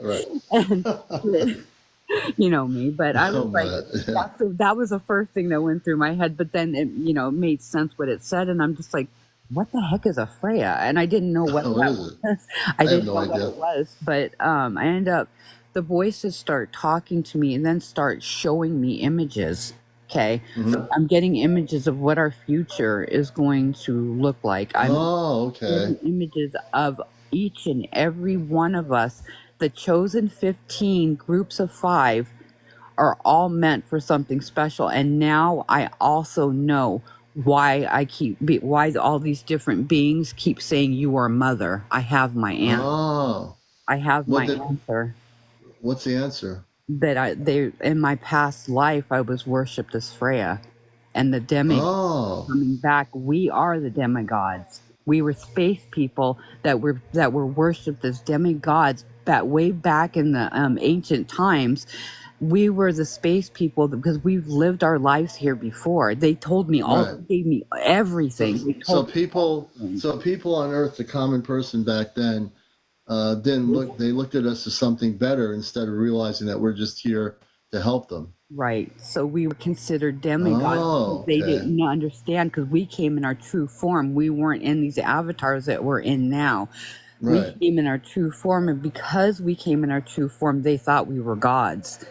We were not. Yeah, we weren't. We were just people that were spiritually in tune. Right. Yeah, we're space people. But You know, what they explained to me is our groups of 15 are going to be left in charge of the planet. Because they said that somebody has to make sure everything's running smoothly. They don't want to have government. They don't want to have any of right. that. And all these other people that are here creating havoc now are going to answer for everything that they're doing to our planet. But they need to have spiritually grounded people that are going to be here making sure Hmm. things run smoothly. That's the The, 15. That's why we the were chosen. 15. Did they give any further information about in our grouping of Chesno, myself, Johnny, We're and the Kit first Kat? chosen group. We are going to be the leaders. But the question is, and again, I don't expect you to have the answer. They and they don't work in time. So this is the thing people have to understand, that we're all, I think all of us are being, the rest of us that I mentioned are all been working on our preparations Yes. to be ready to be taken, as you have been, thank goodness, to bring back the information. And you've done a fantastic job, humbly being in humble service, no ego, coming back and giving when you can have information that they'll give you. If they don't give you the information, you can't make it up, you know?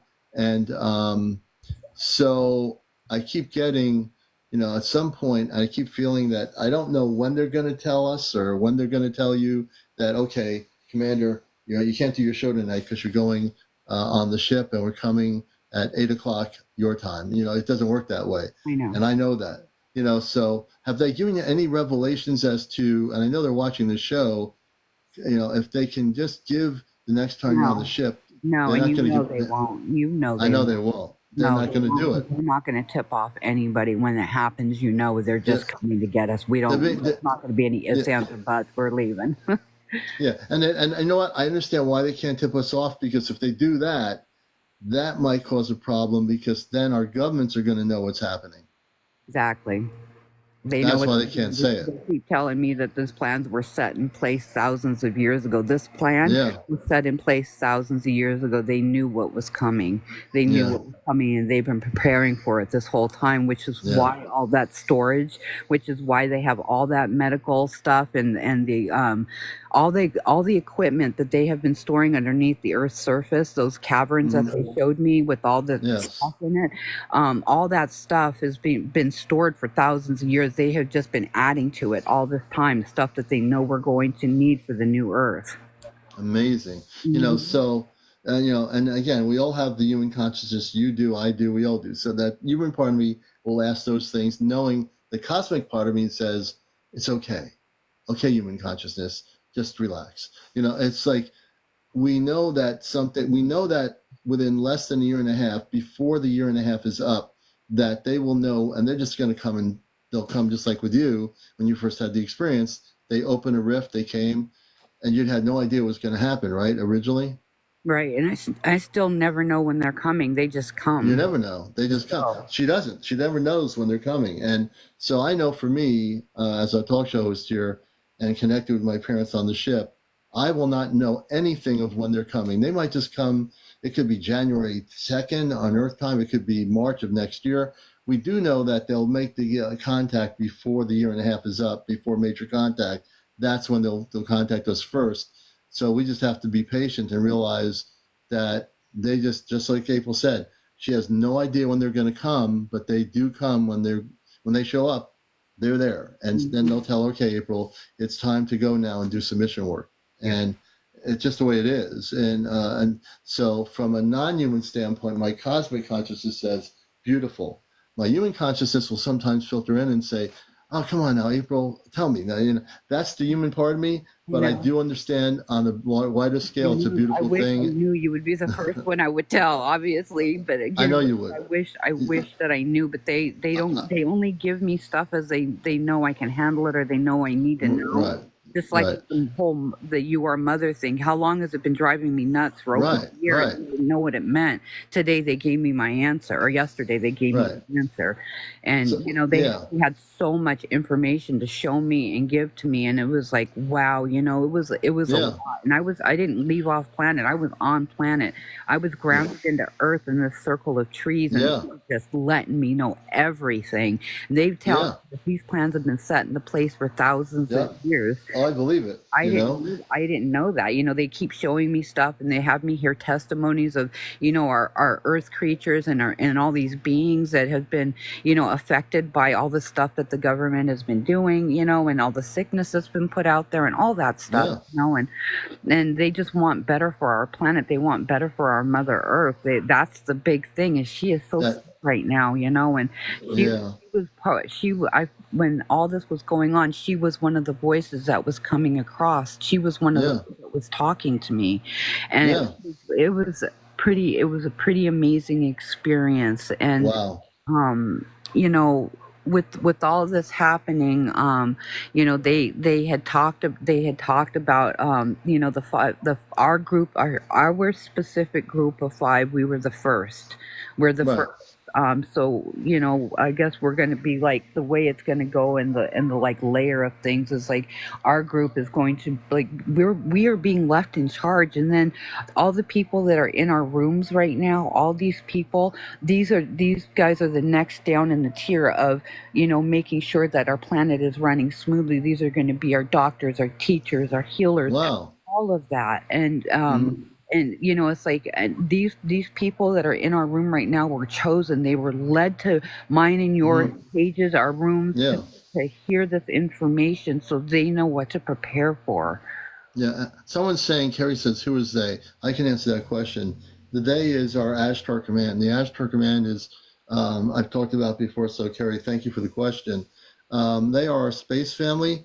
Now I'm going to let people know 2 things. Space family, star family, means in general that we're all part of a larger family, not necessarily a biological family specifically. The other definition I will have you know is that we have parents off planet, like you have a mother, father, sister, brother, grandmother, grandfather on Earth. We all do, right? But we also have, when my parents on Earth, they're no longer here. They have gone on to wherever they've gone. But my mother and my father off planet are watching on a monitoring screen on a spaceship right now. All of us. Eddie is being seen through their monitoring screen on the ship. My 2 sisters and brother are watching me. I know, and I know April's met her family numerous times on the ship. They've come, through the rift and hung out when she does dance parties. They love to dance. But I do know that that they know what they're doing. Like the greater part of the Ashtar Command is like, hey, look, if you told me 2 years ago that this was going to happen when I was on Facebook, I would be oblivious to that fact. Although I do know that I came from off planet, I didn't know what I know now. I mean, my activation has, in the last number of years, and even now, has gone way higher than it was 2 years ago. I think that can be said for Eddie, for April, especially for April's situation. For me, they've activated me to, like when April, you told me my father touched me on the head. I believe that activation was for me to be able to independently be here and help people. Like I've actually destroyed implants in people's bodies in the last couple of shows. Now I can never say I've done that before. And I just do it in humble service because that's part of our mission, right? And that's at least part of what I'm supposed to do. That I didn't know I was supposed to do, but I'm doing it. I just think there's a lot of synergy, the energy, the people you're saying in the room. You're right. I mean, a lot of people here in this room are going to be part of a greater part of the Earth transformation, and it's really important for people to realize that we're getting really close to a lot of things here. And now as I think about what I said earlier, is that I can really understand why the Ashtar Command is not spilling the beans about when we're being picked up, because, hey, look, they know what they're doing. It's a divine planet. It's been in divine space. It's been set in motion before we were even born here on Earth in this current time. We didn't know what was going to happen. Eddie, you didn't know you were going to be what you're doing with the Star Nation and all that. April, I'm sure, didn't know what she was going to be doing before all this happened. I had no idea. It's just now everything is coming together and we're all part of it. Everyone is a part of it. No one's left out. I don't want anyone to feel that way. Everyone's going to have it. It's like a wave in the ocean. The little wave comes, right? So the first little wave has all the people in that little wave that are going to be there. the next wave comes with another wave of people. So just think that the waves are continuous. There's no waves. It's not like saying, okay, now we're going to stop the waves. No more waves for anybody. The waves have stopped. The waves are continuous, just like life is, just like the universe is expansive. We're part of a wave of cosmic enlightenment, and the Ashtar Command are where we come from. That's where I come from before Earth, just like April, and I'm sure Eddie and many of you come from that level of star understanding before your human physical form. We're all here to be prepared for something greater than ourselves, and it's going to be really beautiful. And even if we can't see it yet, it is going to be a beautiful thing. So I want people to understand that this is so important, that people realize the totality of who you are and how beautiful this planet's going to be, even though it doesn't look that way now. We're going to be, this planet's never going to be the same once the contact happens. No, it's definitely not. And I wish this account wasn't so new, because I could take you outside right now and show you some of the portals that are being opened as we're speaking. I was just outside watching portals open on the mountain, and they're opened right now. I wish I could turn this camera on. Well, you'll be able to get, once the date is that they unlock you on the other account, you'll be able to go back on it. Yeah. No problem. But I just want to say, go ahead, Eddie. We say in the Lakota we say "Mitakuye Oyasi," which means to all my relations. What that means is to all our relatives, is everything that is. We have to understand that in one way or another, we're all related. Everything is everything is connected. So when somebody asks if I had met my star family, I've met beings, star family, that are here now, that are alive on this planet, that I've spent other lifetimes and other places, and as humans even. Yeah. There's a woman that's older than me now, but she was my niece, and when her parents were killed, me and my wife, we took her in as our daughter. We took care of her, and she walked up to me. She walked up to me, and she went like this. She walked up to me like a little kid. She went, "Hi."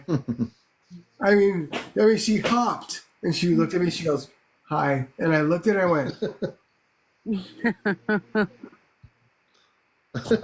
and she was like, "You remember me?" I'm like, "You remember me?" Like I didn't look like this, And she was like, I was like.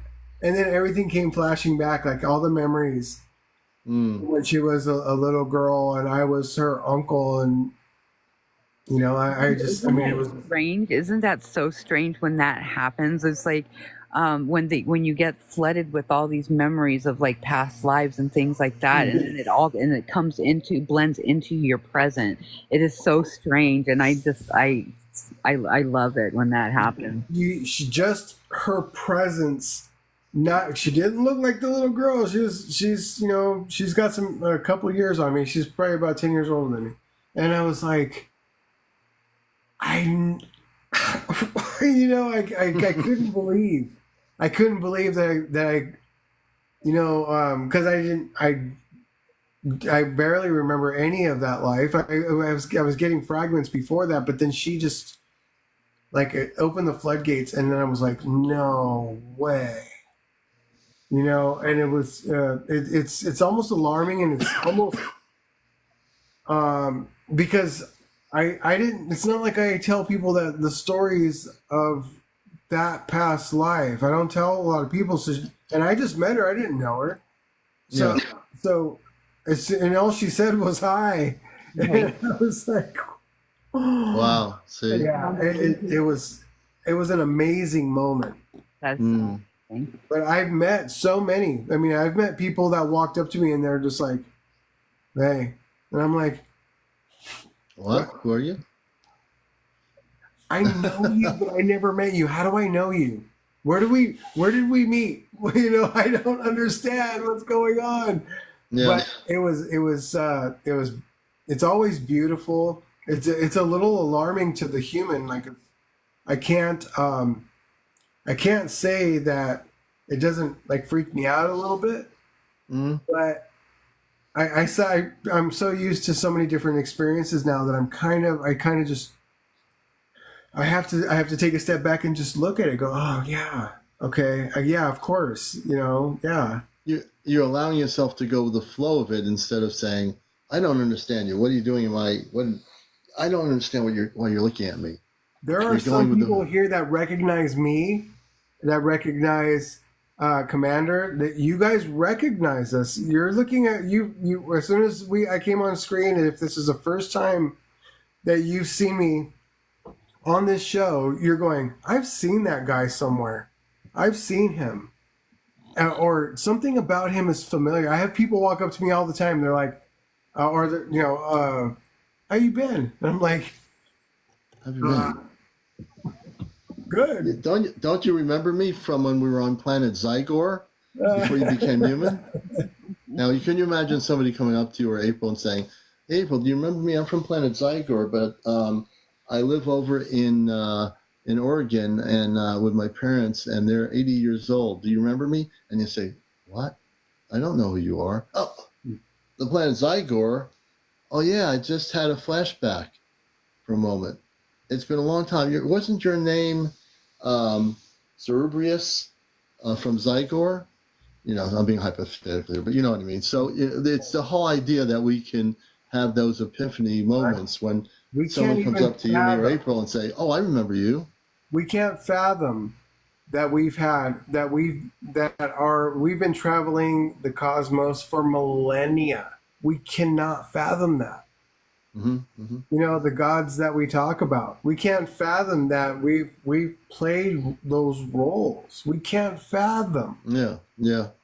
When they You know, said that, it threw me yeah, back. I was like, I was really, really thrown back by that. But it made everything after, because I knew eventually it would make sense what they were saying to me. But it was driving me nuts. Like I couldn't. All these different star beings said this to me, and I didn't understand what they were saying. At first, I thought they said you are a mother, and I was like, well, yeah, I have kids. I logically speaking. I Yeah. didn't And to understand. emphasize too, I'm not talking about the three of us on the screen either. I'm talking about everybody here that's We're talking about watching. everybody. We all are. We're actually Everybody. talking about everybody. One of Yeah. the things is, what's I going to say here?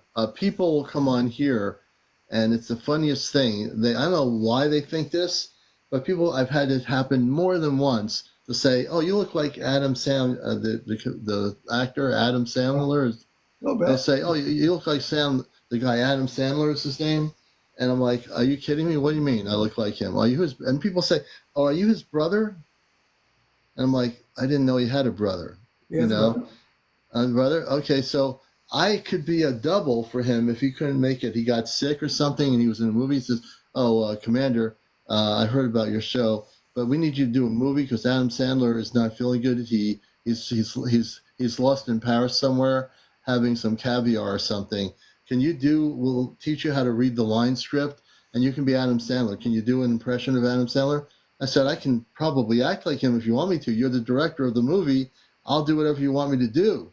But I've had I'm not making this up. How many people have had people come in here saying, "Oh, is that Adam Sandler, or he looks like Adam Sandler?" And I'm like, "What? I don't know why that is. I must have a certain look about me." So that's like this thing with people, and it's like it's an amazing experience when people start thinking you're somebody else. Why that is, I don't know, but it's just I don't know where I was going with that anyway, but it doesn't matter.